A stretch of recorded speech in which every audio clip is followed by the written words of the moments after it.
Governor appointment కోరారు Telangana BJP నేతలు. కేంద్ర నాయకత్వ సూచనలతో వ్యూహాత్మకంగా అడుగులు వేస్తున్నారు. అసెంబ్లీ రద్దు తీర్మానం పరిశీలించిన తర్వాత భవిష్యత్ కార్యాచరణ ప్రకటించాలని భావిస్తున్నారు.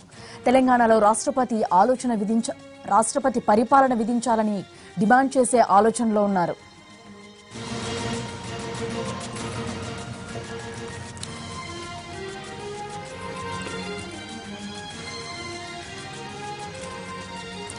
సెక్రటేరియట్ నుంచి మరిన్ని వివరాలు మా కరెస్పాండెంట్ మహేష్ అందిస్తారు. మహేష్, చెప్పండి, ప్రస్తుతం అంటే గవర్నర్ కూడా ఈ రోజు 10:20 వరకు కూడా అవైలబుల్ లేరు అని చెప్పి కూడా అన్నారు. బట్ ఈ టైంలో అంటే అపాయింట్మెంట్ వచ్చే అవకాశం ఉందంటారా బీజేపీకి?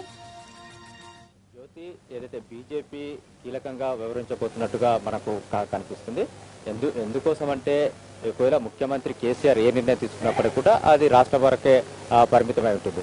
ఆ తర్వాత బాల్ గవర్నర్ చేతిలోకి, అంటే గవర్నర్ చేతిలోకి దీనికి సంబంధించినటువంటి నిర్ణయాధికారం వెళ్ళిన మరుక్షణమే అది కేంద్ర ప్రభుత్వ పరిధిలోకి వెళ్తుందని చెప్పేసి మనం అనుకోవచ్చు.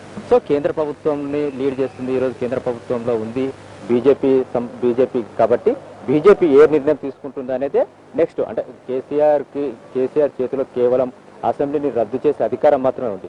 ఆ తర్వాత ఎలాంటి పరిణామాలు చోటు చేసుకుంటాయి, ఎలాంటి నిర్ణయాలు తీసుకోవాలనేది మాత్రం అంతా కూడా రాజ్భవన్ కేంద్రంగా జరుగుతున్నప్పటికీ అదంతా కూడా కేంద్ర ప్రభుత్వ ఆదేశాల మేరకే జరగబోతుంది.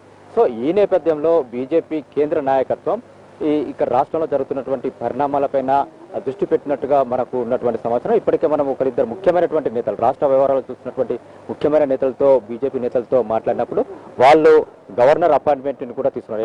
ఎప్పుడైతే అసెంబ్లీ రద్దు ఒకవైపున ముఖ్యమంత్రి మరి కాసేపట్లో కేబినెట్ సమావేశాన్ని ఏర్పాటు చేస్తే ఆ తర్వాత అసెంబ్లీ రద్దు తీర్మానం చేసి దాన్ని రాజ్భవన్కి వెళ్ళి గవర్నర్కు ఇస్తారని చెప్పేసి ఇటువైపు నుంచి వెళ్ళి ఉన్నటువంటి సమాచారం వెళ్తున్నటువంటి పరిస్థితి. ఇప్పటికే అధికారికంగా కూడా కేబినెట్ సమావేశం ఎప్పుడు, ఆ తర్వాత రాజ్భవన్ ఎప్పుడు కలబోతున్నాడో, తర్వాత మీడియాతో కేసీఆర్ మాట్లాడబోతున్నటువంటి నేపథ్యం.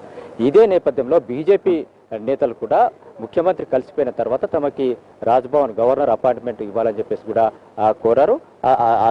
అంతేకాకుండా గవర్నర్ కలిసిన తర్వాత బీజేపీకి సంబంధించినటువంటి నేతలందరూ కూడా ఒక ప్రెస్ కాన్ఫరెన్స్ ని అడ్రస్ చేయబోతున్నారని చెప్పేసి మనకు ఉన్నటువంటి సమాచారం. అంటే ప్రధానంగా నిన్న బీజేపీ రాష్ట్ర అధ్యక్షుడు లక్ష్మణ్ మాట్లాడుతూ కొన్ని కీలకమైనటువంటి ప్రకటనలు చేశారని చెప్పేసి అనుకోవచ్చు. ఆయన మాట్లాడిన విషయాలు కేసీఆర్ రద్దు చేసేంత వరకే తనకు అధికారం ఉంటుంది, ఆ తర్వాత నిర్ణయం తీసుకోవాల్సింది ఆయన కాదు, ముందస్తు ఎన్నికలు జరగాలనా లేకుంటే షెడ్యూల్ ప్రకారం ఎన్నికలు జరగాలనా అనేది రాజ్యాంగబద్ధ సంస్థలు ఉన్నాయి, అవి నిర్ణయం తీసుకుంటాయి. అంతేకాకుండా రాష్ట్రంలో ఆపద్ధర్మ ప్రభుత్వం ఉంటుందా లేకపోతే రాష్ట్రపతి పాలన ఉంటుందా అనేది నిర్ణయించేది కేసీఆర్ కాదని చెప్పేసి కూడా నర్మగర్మంగా నిన్న మాట్లాడినటువంటి పరిస్థితి. అంటే మొన్నటి వరకు బీజేపీ ఈ వ్యాఖ్యలు చేయలేదు. నిన్న